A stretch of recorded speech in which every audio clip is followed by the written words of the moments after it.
खंडासा में छात्र संघ नेता पिंटू यादव का भव्य स्वागत। जंतर मंतर आंदोलन में सक्रिय भूमिका को मिला सम्मान।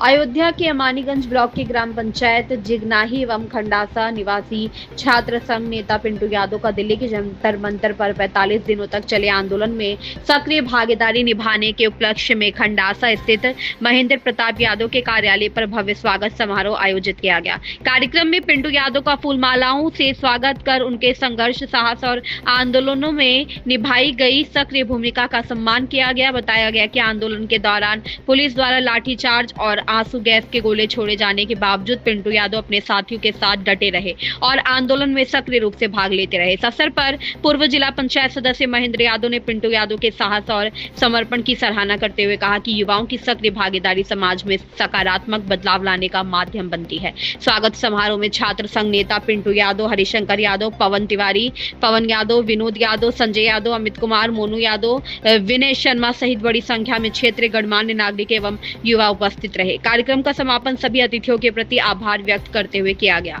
रणदीप विश्वकर्मा की रिपोर्ट। कार्यक्रम की शुरुआत के लिए अध्यक्ष हम चाहते हैं हरिशंकर जी हैं और इनको कार्यक्रम की अध्यक्षता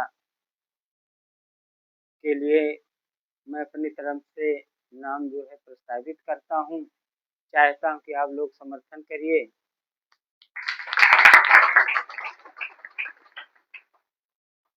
अब अध्यक्ष जी की अनुमति से कार्यक्रम का प्रारंभ किया जाता है। साथियों, अभी आप लोगों ने देखा होगा जंतर मंतर पर बड़ा भारी संघर्ष हुआ।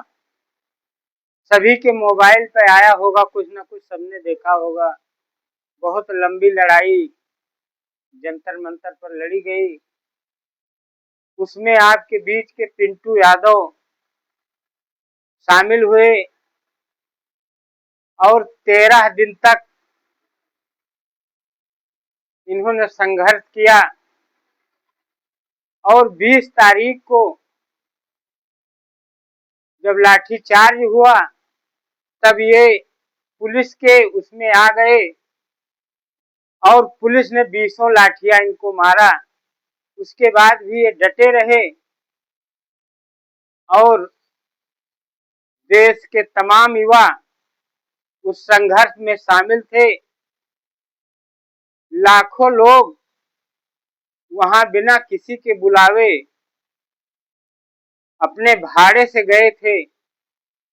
तमाम लोग तो इस तरह के थे जो पहुंच गए और उनका वहां भाड़ा खत्म हो गया, लेकिन फिर भी वो लोग बहुत बहादुरी से लड़ाई को लड़े और सरकार को बता दिया कि एकता और संगठन में और गांधी जी के बताए हुए रास्ते पे चल करके, डॉक्टर राम मनोहर लोहिया के बताए रास्ते पे चल करके और मुलायम सिंह यादव के क्रांतिकारी विचार को लेकर के लोगों ने वहां संघर्ष किया। संघर्ष में बाबा साहेब भीमराव अंबेडकर के संविधान में जो शक्तियां दी हुई हैं, उस शक्तियों के बल पर सरकार को झुकाने में ये लोग कामयाब हुए और सरकार ने माना। अंततोगत्वा जा करके और शिक्षा मंत्री का इस्तीफा हुआ, तब जाकर के आंदोलन के समाप्ति की घोषणा हुई। इस देश की शिक्षा व्यवस्था बहुत ही खराब हो गई है। उस शिक्षा व्यवस्था के चलते पूरे देश में 1 लाख प्राइमरी स्कूल बंद कर दिए गए हैं और इससे ज्यादा शराब की दुकान जो थोड़ा गांव से दूर होती थी, अब कोई चौराहा बचा नहीं जहां दारू की दुकान न खुल गई हो।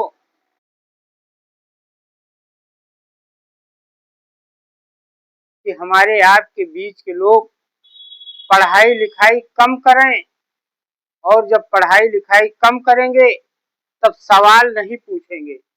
अब जब सवाल नहीं पूछेंगे तब अंधभक्त पैदा होंगे, और अंधभक्त जब पैदा हो जाएंगे इस देश में तो वो अंधभक्त सरकार जैसा चाहेगी वैसा वो अंधभक्त चलते रहेंगे। इस आंदोलन में कोई दल ऐसा नहीं था भाजपा को छोड़ करके जिसने इस आंदोलन को समर्थन नहीं दिया। चाहे राहुल गांधी रहे हो, चाहे अखिलेश यादव रहे हो, और चाहे चंद्रशेखर रावण रहे हो, सब लोगों ने, यहाँ तक कि चंद्रशेखर रावण ने तो अकेले बेचारे धरने पे बैठ गए अंबेडकर जी की मूर्ति के सामने, और पूरे देश के जितनी भी पार्टियां थी भाजपा के सहयोगी दलों के अलावा सब ने इस लड़ाई में समर्थन किया। और जो शिक्षा व्यवस्था, रोजगार की व्यवस्था जो चरमरा रही है, आज आप देख लीजिए, जो लोग शहरों में रहते हैं और जो लोग नौकरी करते हैं उनसे पूछिए इस देश में रोजगार की क्या स्थिति हो रही है। तो साथियों, जब तक पढ़े लिखे लोग और नौजवान लोग इस आंदोलन में और राजनीति में भागीदार नहीं होंगे तब तक हमारा आपका भला, हमारे आपके बच्चों का भला होने वाला नहीं है। ये लड़ाई आपकी पीढ़ी की नहीं है, ये लड़ाई जो आने वाली पीढ़ी है उसके लिए भी है। क्योंकि साथियों, आप देख लीजिए कि शिक्षा का स्तर कैसे होता जा रहा है। जहां 500-500 में बीए और एमए हो जाता था, आज 10-10, 15-15 हजार फीस लग करके और उच्च शिक्षा को महंगा कर दिया जा रहा है। इस नाते महंगा कर दिया जा रहा है कि गरीब लोग ऊंची शिक्षा न ग्रहण कर पाएं। जब ऊंची शिक्षा नहीं ग्रहण कर पाएंगे तो मजबूत लेबर बनेंगे, और जब लेबर बनेंगे तो उनको कोई जानकारी नहीं रहेगी, और जानकारी नहीं रहेगी तो सरकार जैसा चाहेगी उसी तरह से आपको चलाएगी। ये सरकार राशन क्यों दे रही है? आपकी शिक्षा को छीन रही है, और राशन इस नाते दे रही कि आप अपना पेट भर लीजिए लेकिन शिक्षा की बात न करिए। इसमें किसी जाति धर्म की बात नहीं है, चाहे हिंदू हो, चाहे मुसलमान हो, चाहे सिख हो, चाहे ईसाई हो, और जातियों में चाहे ब्राह्मण हो, चाहे क्षत्रिय हो, चाहे यादव हो, चाहे दलित जात के लोग हों, और चाहे अन्य पिछड़ी जातियों के लोग हों, नुकसान सबका है। लेकिन उस नुकसान को हम आप समझ नहीं पा रहे हैं। जब हमारा आपका समझने का समय आता है तब आदमी क्या करता है? आदमी हिंदुस्तान और पाकिस्तान करने लगता है और हिंदू और मुसलमान करने लगता है। आप अपने दिल पे हाथ रख के सोचिए कि आज डीजल जब इस देश में कांग्रेस की सरकार